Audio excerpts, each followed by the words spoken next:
跟男朋友吵架冷战了怎么办啊？那可不行，谈恋爱最忌讳的就是冷战。出来，我要跟你火拼！如果怕见面尴尬，也可以在线上让感情升升温。进来刀房，我跟你血拼！也可以适当的给他一些惊喜。没想到吧，我新买的苍龙18 Pro 有18英寸大屏小卡拉咪。男生啊，其实都喜欢被征服的感觉。哼，被我打得没招了吧？我有 AMD 锐龙99955HX 和 NVIDIA RTX 5070，你拿什么跟我斗啊？不过也不要忘了多多夸赞一下他。哼，你这操作真下饭啊！最后啊，要约好在下次见面。下次再敢跟我组队，我见你一回打你一回。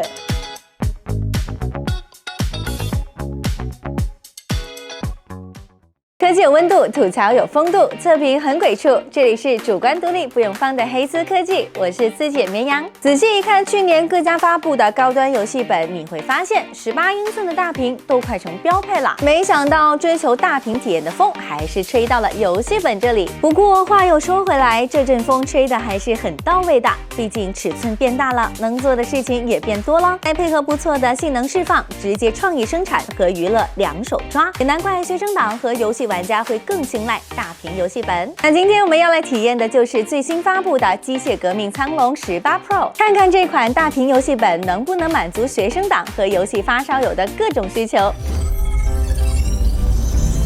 先来看外观，苍龙18 Pro 给我的第一感觉就是大，像什么16英寸、14英寸放在它旁边，感觉就跟小孩一样。重量也比较克制，来到了2.7千克，拿在手里不会有太强烈的撸铁感。在同定位的大屏游戏本里，苍龙18 Pro 的重量可以算是比较轻的了。拥有苍龙18 Pro 前，你怎么练的？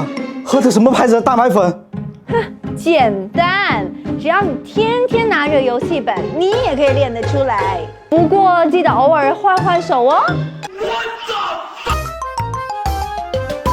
简单看下 A 面的设计，中间是镜面的机械革命 logo， 比较简约大气。金属材质的 A 面摸上去会比较有质感。展开屏幕，18英寸的大屏果然是名不虚传。2.5K 加180赫兹高刷，支持100%的 DCI P3 色域，还能一键切换 sRGB 色域。实色亮度有516尼特，覆盖96.4%的 DCI P3 色域，以及99.9%的 sRGB 色域，观感很不错。拿来玩游戏看剧都不怕屏幕太小而玩得不过瘾了。对于平时有作图、剪辑等需求的学生党来说，屏幕变大也就意味着能够更好的操作了。来到 C 面，18英寸能够轻松容纳一个全尺寸键盘和一个7.1寸的玻璃触摸板，配合1.8毫米的键程，键盘打字手感比较轻盈，回弹适中。而且键帽尺寸做的比较大，配合70克的触发压力，对于经常有码字需求的小伙伴来说，简直不要太舒服了。键盘还支持场景模式和个性化设计的 RGB 背光，简单设置一下就会有更多的电竞氛围。触摸板的尺寸够大够灵敏，平时使用基本不会出现卡手或者是误触的情况。接口部分，左侧有一个 RJ45 接口，一个支持 PD 100瓦的 C 口、USB A 口和一个音频口，右侧是2个 USB A 口，背面有一个支持 PD 140瓦的 C 口，一个电源接口 Mini DP 2.1和 HDMI 2.1接口，不仅基本涵盖了要用的主流接口，而且2个 C 口都支持10G 加 DP 1.4和快充，拓展性不错。最后是低面，苍龙18 Pro 做了增高的脚垫，对散热来说这点还是挺贴心的。中间有一条镂空的设计，可以看到2个大扬声器和机械革命的 logo， 还蛮特别的。就外观来看，18英寸的机身加上克制的体重，已经给这一款大屏游戏本加了不少的好感。那接下来就得看性能这一块能不能继续加分喽。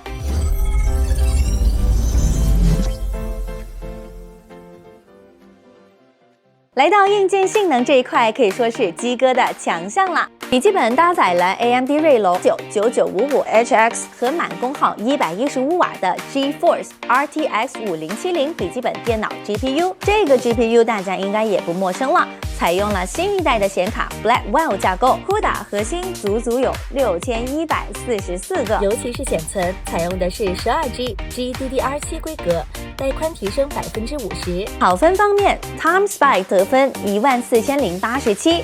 Fire Straight 的得分来到了38220，比早期的 RTX 4060提升了15%左右。对爱玩3A 的游戏发烧友来说，这颗独显支持的技术可就太管用了。比如 DLSS 4和4倍帧生成，在4K 最高画质加光追之下，帧率能提升3到8倍，这个概念还是挺离谱的。像是平时我们玩的赛博朋克2077，用上 DLSS 4多帧生成的话，就能够轻松实现187帧左右。古墓丽影暗影预设最高画质帧数也来到了118帧，再配合 Blackwell 架构加第4代 RT Core 加 AI 神经渲染，这个效果会更接近电影 CG 画质。不过开启帧生成后，不可避免会出现延迟变高的问题，所以这个独显还升级了 Reflex 2，能最高降低75%的延迟，让玩家不会因为画质提高而操作变形。差一值 CSR 就能很清晰的看出来区别，游戏平均有206帧，无论是甩枪还是瞄准开枪，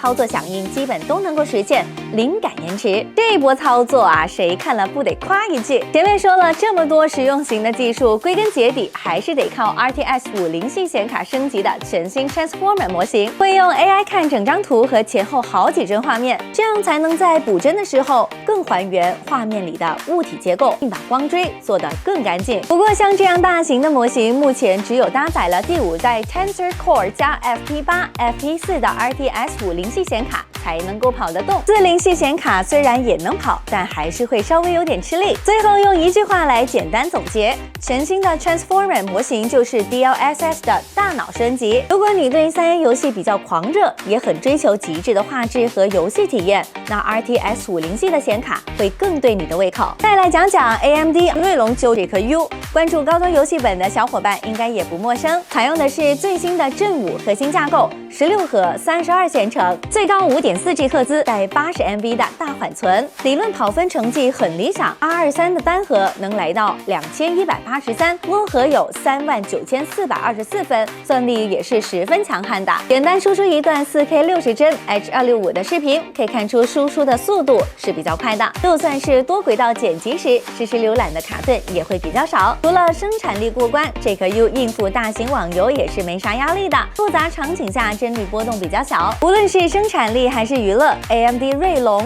9955HS 这颗 U 基本可以说是全场景无短板啦。散热方面，苍龙18 Pro 采用3风扇后出风设计，加双滴时宽幅热管，加独立散热岛。开可以看到关键零部件有散热装甲覆盖，做工还是挺细致的。参考 CPU 有120瓦，温度95.4，处理器频率有5.7G 左右。参考显卡稳定功耗有114瓦，温度69度左右。双烤半小时，整机功耗204瓦。烤机时噪音方面表现不错，本身噪音是比较柔和的，而且机哥还给了2个性能模式给用户选择。日常在宿舍怕吵到人，就可以开静音狂暴模式，不仅保留了性能的释放，噪音的控制也会更轻柔无感。键盘面最高温度47度，出现在键盘上方，对手很友好。续航这边，笔记本拥有80瓦时大电池，续航能来到3小时40分钟。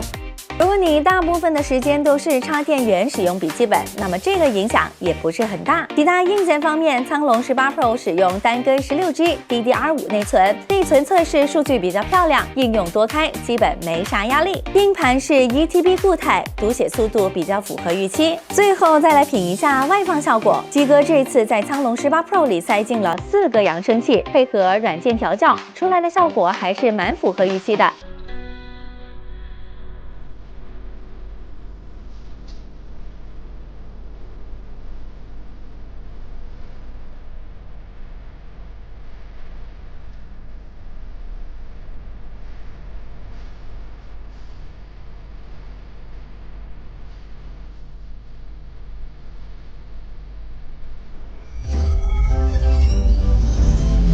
总的体验下来，机械革命苍龙18 Pro 延续了鸡哥一贯的左机思路，主要是在性能配置、散热、尺寸等方面下了大功夫。性能配置拉满的同时，还能把价格打到了主流机价位。对于专注游戏本性能的高玩来说，这样一台能榨干 CPU 和 GPU 性能的游戏本，不仅能够满足他们对办公、学习以及游戏娱乐的需求，还不会有太大的预算压力。18英寸的大屏机身也让3A 玩家能在宿舍里无痛拥有更舒适的体验，不用特地在街外设，这点还是蛮贴心的。也看得出鸡哥为了用户的体验在实打实的做努力。像是以前会被人质疑的售后服务，现在的鸡哥早就在全国设立了6家互联网服务中心，基本能够做到售后即出，次日达，维修的时效也很高。目前也有100多家线下售后门店，除了门店的售后服务店齐全，维修的透明度也有保障。寄出售后的爱机还能通过微信小程序实时监控维修过程。不过鸡哥为了更能了解用户需求，除了高效透明的售后之外，还特地的组建了玩家实验室，让更多的游戏玩家用自己最真实的游戏体验来投入到测试当中，及时提交问题，并且反馈游戏需求，这也让鸡哥的产品能够更贴近真实用户的需求痛点。再加上鸡哥自己也是 OEM 加 ODM 双轨并驱的模式，这样的话就能产出更优秀的产品了。就像今天我们体验的苍龙18 Pro 一样，精准击中了那些高能玩家想要超大屏体验又不想失去性能和便携性的双重需求。难怪鸡哥现在能够稳步发展成为国内游戏本品牌的新境遇3家。像这样配置给的足、散热堆料猛、扩展性强的游戏本，很难不让人心动。好了，本期的机械革命苍龙18 Pro 的体验就到这里，欢迎大家在评论和弹幕留言讨论。卑微师姐在线求点赞、求关注、求转发，谢谢各位绅士能够看到最后，我们下期再见，拜拜。